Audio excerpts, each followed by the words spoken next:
ದಿನೇ ದಿನೇ ತೂಕ ಜಾಸ್ತಿ ಆಗ್ತಿದ್ಯಾ? ಅದಕ್ಕೋಸ್ಕರ ಯಾರು ಏನು ಹೇಳಿದ್ರು ಅದನ್ನೆಲ್ಲ ಟ್ರೈ ಮಾಡ್ತಿದ್ದೀರಾ, ಆದರೂ ಕಡಿಮೆ ಆಗ್ತಿಲ್ವಾ? ಸೊ ತುಂಬಾ ಜನ ಯೂಟ್ಯೂಬ್ ಚಾನಲ್ ನೋಡಿಕೊಂಡು ಡಯಟ್ಗಳನ್ನ ಮಾಡ್ತಾ ಇದ್ದೀರಾ, ಆದರೂ ಕಡಿಮೆ ಆಗ್ತಿಲ್ಲ. ಇನ್ನು ಕೆಲವರು ಸ್ವಿಮ್ಗೆ ಜಾಯ್ನ್ ಆಗಿರ್ತೀರಾ, ಇನ್ನು ಕೆಲವರು ಜಿಮ್ಮಿಗೆ ಜಾಯ್ನ್ ಆಗಿರ್ತೀರಾ, ಮತ್ತೆ ಕೆಲವರು ಏರೋಬಿಕ್ಸ್ಗೆ ಜಾಯ್ನ್ ಆಗಿರ್ತೀರಾ, ಆದರೂ ತೂಕ ಮಾತ್ರ ಕಡಿಮೆ ಆಗ್ತಿಲ್ಲ. ಹೌದಾ? ಸೊ ಬನ್ನಿ ಫ್ರೆಂಡ್ಸ್, ಇದಕ್ಕೆ ಈ ಒಂದು ವಿಡಿಯೋನ ಸ್ಕಿಪ್ ಮಾಡ್ದಂಗೆ ಪೂರ್ಣ ನೋಡಿ. ಸೊ ಲಾಸ್ಟ್ ವರ್ಗೂ ನೀವು ನೋಡಿದ್ರೆ ನಿಮ್ಮ ಜೀವನಕ್ಕೆ ದಾರಿ ಕಾಣಿಸುತ್ತೆ. ಸೊ ಹಾಗಿದ್ರೆ ಶುರು ಮಾಡೋಣ.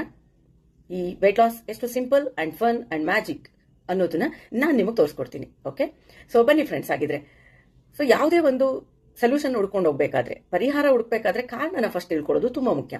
ಈ ತೂಕ ಹೆಚ್ಚಳ ಅನ್ನೋಂಥ ವಿಚಾರ ನಾವು ಈಗ ನೋಡೋದಾದ್ರೆ ಹಿಂದೆ ಎಲ್ಲ ಇಷ್ಟೊಂದು ಪ್ರಾಬ್ಲಮ್ ಇರಲಿಲ್ಲ. ಆದ್ರೆ ಈಗ ಯಾಕೆ ಆಗ್ತಾ ಇದೆ ಈ ತರ ಯೋಚನೆ ಮಾಡಿದಿರಾ? ಫಸ್ಟ್ ಕಾರಣ ತಿಳ್ಕೊಳ್ಳೋಣ. ನಾನು ಕೆಲವು ಕಾರಣಗಳನ್ನ ನಿಮ್ ಮುಂದೆ ಇಡ್ತೀನಿ. ಅದ್ರ ಬಗ್ಗೆ ಯೋಚನೆ ಮಾಡ್ತಾ ಮಾಡ್ತಾ ಹೋದ್ರೆ ಇನ್ನು ತುಂಬಾ ಕಾರಣಗಳು ನಮ್ಗೆ ಸಿಗುತ್ತೆ. ಮತ್ತೆ ಹಾಗೆ ಅದ್ರ ಜೊತೆನಲ್ಲೇ ಪರಿಹಾರನೂ ಓಪನ್ ಆಗುತ್ತೆ. ಓಕೆ, ಸೊ ಫ್ರೆಂಡ್ಸ್, ಫಸ್ಟ್ ನಾವು ಯೋಚನೆ ಮಾಡ್ಬೇಕಾಗಿರೋದು ಏನ್ ಗೊತ್ತಾ? ಈ ಮೊಬೈಲ್ ಸ್ಕ್ರೀನಿಂಗ್ ಟೈಮ್ ನೋಡಿ. ಹಿಂದೆ ಎಲ್ಲ ಟಿವಿ, ಮೊಬೈಲ್ ಇವೆಲ್ಲ ಇತ್ತ? ಅವರು ಸ್ಕ್ರೀನ್ ಟೈಮ್ ಜಾಸ್ತಿ ಕಳೀತಾ ಇದ್ರ? ಹಾಗಿದ್ರೆ ನಾವೇನ್ ಮಾಡ್ತಾ ಇದೀವಿ? ಸೊ ಇದು ಒಂದು.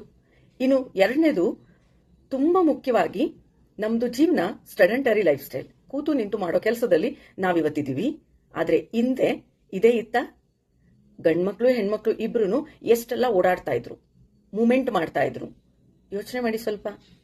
ಇನ್ನು ಮೂರನೇ ಕಾರಣ, ಸೊ ನಾವು ತಿನ್ನೋ ಅಂತ ಆಹಾರ ಹೇಗಿತ್ತು ಹಿಂದೆ, ಈಗ ಹೇಗಿದೆ? ಸೊ ಹೆಚ್ಚು ಜಂಕ್ ಫುಡ್ ಮೇಲೆ ಇವತ್ತು ಡಿಪೆಂಡ್ ಆಗಿದ್ವಿ. ಹಸಿವಾಗಿದೆ ಅದಕ್ಕೋಸ್ಕರ ಏನಾದ್ರೂ ತಿನ್ಬಿಡ್ಬೇಕು. ಆದ್ರೆ ಹಸಿವಾಗಿದೆ, ಅಗತ್ಯವಾಗಿ ದೇಹಕ್ಕೆ ಬೇಕಾಗಿರೋದು ಏನು ಅದನ್ನ ಮಾತ್ರ ಕೊಡಬೇಕು ಅನ್ನೋದ್ರ ಕಡೆ ನಮ್ಮ ಗಮನ ಇಲ್ಲ. ಹೌದಾ? ಮೆಡಿಕಲ್ ಇಶ್ಯೂಸ್ಗಳಿಗೆ ಸಿಗಾಕೋತಾ ಇದೀವಿ. ಸೊ ಒಂದ್ ರೀತಿ ನೋಡಕ್ ಹೋದ್ರೆ ಇದು ಕಾರಣನೂ ವೆಯ್ಟ್ ಗೇನ್ ಆಗ್ತಿರೋದೂ ಆಗುತ್ತೆ. ಸೊ ಬಟ್ ಅದು ಮತ್ತೆ ನಾವು ತಿಳ್ಕೋಬೇಕಾಗಿರೋದು ಏನಪ್ಪಾ ಅಂದ್ರೆ, ಕಾರಣ ಇದೆ ನಿದ್ರೆ ಮಾಡದೇ ಇರೋದು. ನಾವು ತುಂಬಾ ಜನ ಇವತ್ತು ನಿದ್ರೆಗೆ ತುಂಬಾ ಕಡಿಮೆ ಸಮಯ ಕೊಟ್ಟಿದ್ದೀವಿ. ಸೊ ಇದ್ರ ಜೊತೆನಲ್ಲಿ ಇನ್ನು ಒತ್ತಡದಿಂದ ಕೂಡಿರುವಂತ ಲೈಫ್. ಈ ಒತ್ತಡ ಅನ್ನೋದು ತೂಕ ಜಾಸ್ತಿ ಮಾಡೋದ್ರಲ್ಲಿ ಎಷ್ಟು ಪ್ರಮುಖ ಪಾತ್ರ ಮಾಡುತ್ತೆ ಅನ್ನೋದನ್ನ ನಾನು ಮತ್ತೊಂದು ವಿಡಿಯೋದಲ್ಲಿ ನಾನು ನಿಮ್ಗೆ ಅದರ ಬಗ್ಗೆ ಇನ್ಫಾರ್ಮೇಶನ್ ಕೊಡ್ತೀನಿ. ಬಟ್ ಇವತ್ತು ಮುಖ್ಯವಾಗಿ ನಮ್ಗೆ ಕಾರಣಗಳಂತೂ ತಿಳ್ಕೊಂಡ್ವಿ, ಆದ್ರೆ ಇದರಿಂದ ಹೇಗ್ ಪಾರಾಗೋದು? ಈಗ ಸರಿಯಾದ ಟೈಮ್ ನೀವು ನಿರ್ಧಾರ ತಗೊಳ್ಳೋದಿಕ್ಕೆ. ಯಾಕೆಂದ್ರೆ ಇಂದಿಲ್ಲ ಅಂದ್ರೆ ಎಂದೆಂದಿಗೂ ಇಲ್ಲ. ಸೊ ತುಂಬಾ ಜನ ನೀವು ಹೊಸ ವರ್ಷದ ರೆಸೊಲ್ಯೂಷನ್, ನ್ಯೂ ಇಯರ್ ರೆಸೊಲ್ಯೂಷನ್ ಮಾಡಬೇಕು ಅನ್ಕೊಂಡಿರ್ತೀರಾ. ಅಂದ್ರೆ ನಾನು ಜನವರಿ 1 ಇಂದ ಇಷ್ಟು ಕಡಿಮೆ ಆಗ್ತೀನಿ, ಹೀಗೆಲ್ಲ ಮಾಡ್ತೀನಿ, ಜಿಮ್ಗೆ ಹೋಗ್ತೀನಿ, ಮತ್ತೆ ಈ ತರ ತೂಕ ಕಡಿಮೆ ಮಾಡ್ಕೊಳ್ಳೋದನ್ನ ಸ್ಟಾರ್ಟ್ ಮಾಡ್ತೀನಿ. ಯಾಕೆ ಇನ್ನೂ 2 ತಿಂಗಳಿದೆ ನಮ್ಮ ಹತ್ರ ಟೈಮ್. ಸೊ ನೀವು ಜನವರಿಗೆ ಯಾಕೆ ಪ್ಲಾನ್ ಆಗ್ತಾ ಇದ್ದೀರಾ? ಈ ಕ್ಷಣನೇ ನೀವು ಇಮಿಡಿಯೇಟ್ ಆಗಿ ಫೋನ್ ತಗೊಳ್ಳಿ, ನನ್ನನ್ನು ಕಾಂಟ್ಯಾಕ್ಟ್ ಮಾಡಿ. ಯಾಕೆ ಅಂದ್ರೆ ನಮ್ದು ಒಂದು ಬ್ಯಾಚ್ ನಾಳೆ 3ನೇ ತಾರೀಕಿಂದ ಶುರು ಆಗ್ತಾ ಇದೆ, ಮತ್ತೊಂದು ಬ್ಯಾಚ್ 5ನೇ ತಾರೀಕಿಂದ ಸ್ಟಾರ್ಟ್ ಆಗ್ತಾ ಇದೆ. ಸೊ ವೆಯ್ಟ್ ಲಾಸ್ ಚಾಲೆಂಜ್ ಅಂತೇಳಿ ಒಂದು ಬಾಡಿ ಟ್ರಾನ್ಸ್ಫಾರ್ಮೇಶನ್ ಚಾಲೆಂಜ್ ಸ್ಟಾರ್ಟ್ ಆಗ್ತಾ ಇದೆ.